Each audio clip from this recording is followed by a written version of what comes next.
We have a new tropical depression out there that is forecast to be near major hurricane strength when it slams into the United States in a couple of days. I'm Mike Naso with this noon video update on this Thursday, tracking our tropical Atlantic, and you can see out there we have a couple of features. The first and most serious is our new tropical depression right here to the west of Jamaica, forecast, as I said, to be a powerful, dangerous hurricane on the North Gulf Coast. We have two invest areas, one to the east of Bermuda and one out here in the central Atlantic, both expected to remain out at sea if they do develop at all, but the main focus is going to be on our new tropical depression out here in the western Caribbean. Here's the latest as of 11 a.m. Eastern Time on Tropical Depression 9 from the National Hurricane Center in Miami.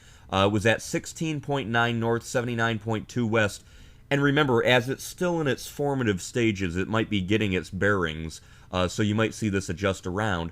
However, 1,005 millibars, 35 mile per hour winds. It's moving northwest at 13. It's being steered by the clockwise high pressure to the north of it, and that should continue over the next few days, taking it northwest over the Cayman Islands and over Cuba. Because of that, we do have a tropical storm warning for the Cayman Islands and the Cuban provinces of Matanzas, Havana, Pinar del Rio, and the Isle of Youth there in western Cuba. After that, we're likely to see watches and warnings go up for the Gulf Coast because it should be a hurricane by Saturday and then a very dangerous hurricane, maybe even a major hurricane, which would be a Category 2, turning into a Category 3 and above by the time Sunday rolls around, making landfall maybe Sunday night or Monday here, somewhere between Houston and Gulfport. Anywhere along that North Gulf Coast needs to be currently overlooking your hurricane plans, where you might go if evacuations are ordered, and what you might need to do in the event that this system makes its way towards you. Here's the satellite imagery there.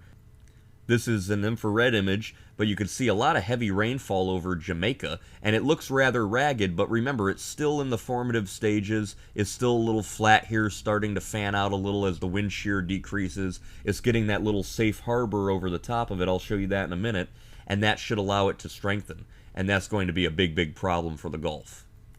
The computer models are in pretty good agreement northwest, and then rounding the ridge of high pressure straight up into the coastline of the Gulf Coast. It looks like Louisiana at this point, but again, if you're in Texas or Mississippi, you guys don't want to take your eyes off this system yet. Even if you're further to the east in areas of Alabama and the Panhandle, it's going to be too severe a hurricane, it looks like, to not watch every move that it makes. Nevertheless, it does look like if you're in the mid to eastern areas of Louisiana, including cities like New Iberia, Lafayette, Lake Charles, Houma, New Orleans, you guys are in the path, squarely in the path, of what is expected to be at least a borderline Category 2 or 3 hurricane, if not stronger than that. You can see here's the European ensembles. They take it a little further west. Some take it towards Texas, Sabine Pass, Cameron, Louisiana, the Laura-ravaged areas from a year ago.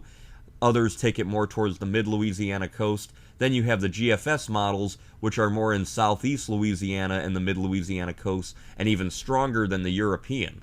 So the writing seems to be on the wall right now for Louisiana, but because it's still in its formative stages, everybody needs to be on the alert.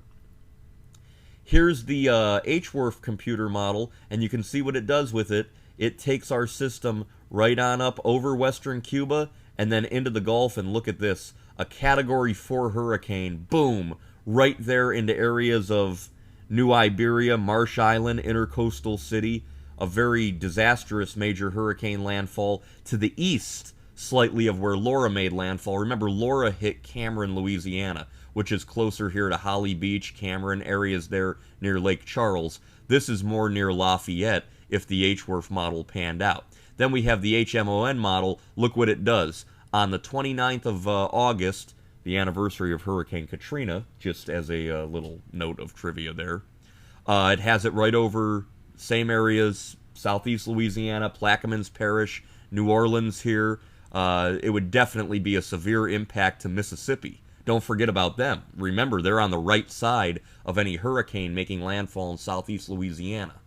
So, the bottom line is, with this type of track forecast, everybody needs to be on the alert, but you guys in mid and southeast Louisiana and the middle Louisiana coast especially, I want you guys to be talking about it with your family and friends about where you would go if local officials order those evacuations and if you need to get out of Dodge, and we'll wait and see what those local officials do there in Louisiana.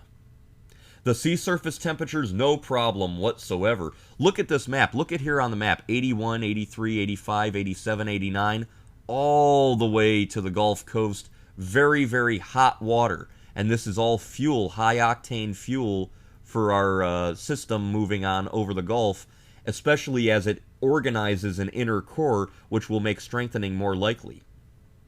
Here's the wind shear. Look at this little anticyclone it's getting. That's favorable.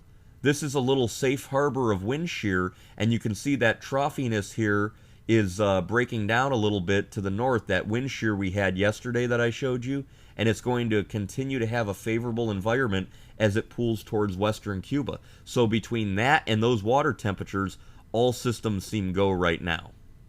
If it gets a name, which it probably will later tonight, we've had Anna, Bill, Claudette, Danny, Elsa, Fred, Grace, and Henri. Ida. It looks like this would be Ida, and it would be a bad hurricane in hurricane history if these computer models pan out. As far as the intensity, like I said, right now the Hurricane Center's thinking a borderline Category 2 or 3. You're getting up there towards extensive damage. If it goes any higher than that, it would be a major hurricane, and we'd be looking at much, much worse damage, okay? So I want everybody to know that we could have a very serious landfall here. Here's the visible satellite imagery. You can clearly see the system starting to fan out there on the western side. This upper level low is retrograding west. This might actually be helping to break down the high pressure, and so instead of seeing the system take a track like that, like we were thinking yesterday, that's why we're now seeing the Louisiana coast or even southeast Louisiana become more of a factor as the high pressure kind of slides off to the east and this storm rounds the high. We could see a landfall more in Louisiana than Texas. But again, Texas, don't let your guard down yet. Look at the next week of rainfall.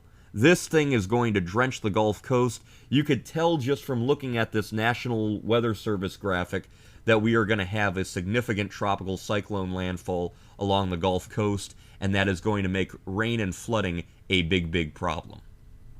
The key messages as of 11 a.m. with Tropical Depression 9, and this will change as time goes on.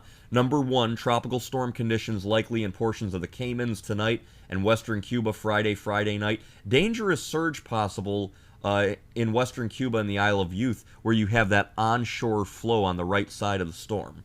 Number 2, the system is expected to produce life-threatening heavy rains, flash flooding, and mudslides across Jamaica. I showed you that in the satellite, heavy rain. Caymans, western Cuba, Isle of Youth, and the Yucatan. Even though it doesn't look like it'll make landfall on the Yucatan, you guys are still going to have heavy rain. Finally, for the United States, number 3, this system is forecast to approach the northern Gulf Coast at or near major hurricane intensity. That's Category 3 or higher on Sunday. Although the forecast uncertainty is larger than usual since the system is just forming. There is a risk of life-threatening storm surge, damaging hurricane-force winds, and heavy rainfall Sunday and Monday along the North Gulf Coast from the Florida Panhandle all the way to the upper Texas coast, with the greatest risk along the coastline of Louisiana.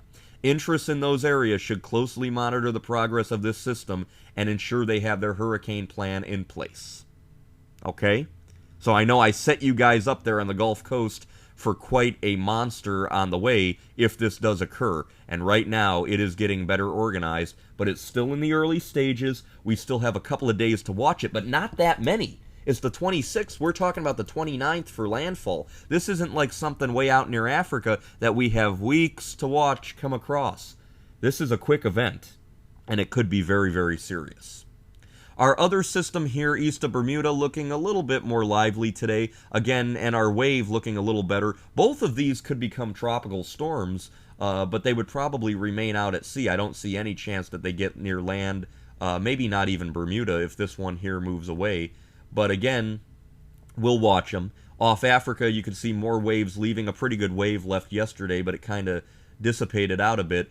The long-range European model has been showing a monster hurricane developing off Africa in the next 10 to 15 days, an indication that things are going to continue to heat up in the tropics.